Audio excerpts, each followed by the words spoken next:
സാരി ഉടുക്കേണ്ട ഒരു പരിപാടി വന്നാൽ അവിടെ നിന്ന് എത്രയും പെട്ടെന്ന് സ്കൂട്ടാവുന്ന ഒരാളായിരുന്നു ഞാൻ. പക്ഷേ ഇപ്പോൾ നോക്കിക്ക് എനിക്ക് തോന്നുന്നു കഴിഞ്ഞൊരു 3 വർഷമായിട്ട് എനിക്ക് സാരി എന്ന് വെച്ചിട്ടുണ്ടെങ്കിൽ എനിക്ക് ഭയങ്കര എനിക്ക് കൈവശം തന്ന പോലെയാണ്. എന്തെങ്കിലും ഒരു അമ്പലത്തിൻ്റെ പരിപാടിയോ അല്ലെങ്കിൽ എന്തെങ്കിലും ഒരു കല്യാണ പരിപാടിയോ ഒക്കെ വന്നാൽ എൻ്റെ ഫസ്റ്റ് മൈൻഡിൽ ഏത് സാരി ഉടുക്കാം, അല്ലെങ്കിൽ ഏതെങ്കിലും സാരി എൻ്റെ കയ്യിലുണ്ടോ, അല്ലെങ്കിൽ ഏത് സാരി മേടിക്കണം, അങ്ങനെ ഒരു മൈൻഡായിപ്പോയി എനിക്ക്.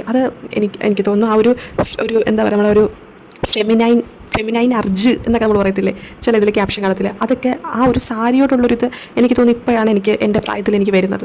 അതിന് മുന്നേ എനിക്ക് സാരി ഉടുക്കാനും അറിഞ്ഞൂടായിരുന്നു. പക്ഷേ ഈ ഒരു ആറ്റാൽ അമ്പലത്തിൽ പോയപ്പോൾ ഒരു സാരി ഉടുത്തപ്പോൾ എനിക്ക് എന്നോട് തന്നെ ഭയങ്കര ഒരു ഇഷ്ടം തോന്നി. കാരണം ഞാൻ സാരി ഉടുത്തിട്ട് ആദ്യമായിട്ട് ഇത്രയ്ക്ക് പെർഫെക്റ്റായിട്ട് ഒത്തു എന്ന് പറയാം.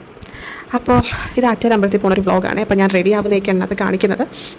ഞാൻ ആദ്യം മോയ്സ്ചറൈസർ ഇട്ടു, ഡോട്ട് ആൻഡ് കീഡിയാണ് ഇട്ടത്.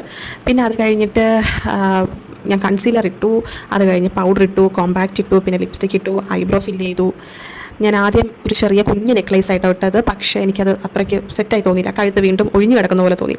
അപ്പോൾ ഞാൻ അത് മാറ്റി വീണ്ടും എൻ്റെ പണ്ടത്തെ സ്വർണ്ണമാല തന്നെയാണ് ഇട്ടത്. അങ്ങനെ ജിംക്ക് ഞാൻ പുറത്ത് നമ്മുടെ ബംഗാളി ചേട്ടൻ്റെ കടയിൽ നിന്ന് ആസ് യൂഷ്വൽ വാങ്ങിച്ചതാണ്. ട്രിവാൻഡ്രംകാർക്ക് എന്തായാലും ബംഗാളി ചേട്ടന്മാരെ അറിയായിരിക്കും കമ്മൽ വിൽക്കുന്നത്. അവിടെ നീ ഒരു ജിംക്ക് വാങ്ങിച്ചാണ് കേട്ടോ. എല്ലാം കൂടെ എനിക്ക് തോന്നുന്നു ഒന്ന് ഒത്തു വന്നിട്ടുണ്ട്. പിന്നെ ഇങ്ങനെ ഒരു ബ്ലാക്ക് ആൻഡ് വൈറ്റ് ഒരു സാരി എടുക്കുമ്പോൾ അതിൻ്റെ കൂട്ടത്തിൽ കരിമണിമാല, എക്സാക്റ്റ് കരിമണിമാലയൊന്നും അല്ല, പക്ഷേ ഇങ്ങനത്തെ ഒരു കറുത്ത മുത്തുള്ളൊരു മാല പെയർ ചെയ്യണം എന്ന് എനിക്ക് ഭയങ്കര ആഗ്രഹമായിരുന്നു.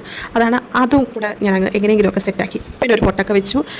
നമ്മൾ ഈ മുടി എന്തൊക്കെ സ്റ്റൈലിൽ വെട്ടിയിട്ടെന്ന് പറഞ്ഞാലും ഇല്ല, ഞാൻ ഫ്രണ്ടിൽ സ്മൂത്ത് ചെയ്തിട്ടുണ്ട്. ആ സ്മൂത്ത് ചെയ്തിട്ടു എന്ന് പറഞ്ഞാൽ പോലും ഒരു അവസരം നമുക്ക് പുറത്തു പോകേണ്ട ഒരു അവസ്ഥ വന്നാൽ മുടി എങ്ങനെ കെട്ടണമെന്ന് എനിക്കിപ്പോഴും അറിയില്ല. ഞാൻ മുടിയിൽ മാത്രമാണ് ഞാൻ ഒരു മെനക്കേട് ഞാൻ ചെയ്യാത്തത്.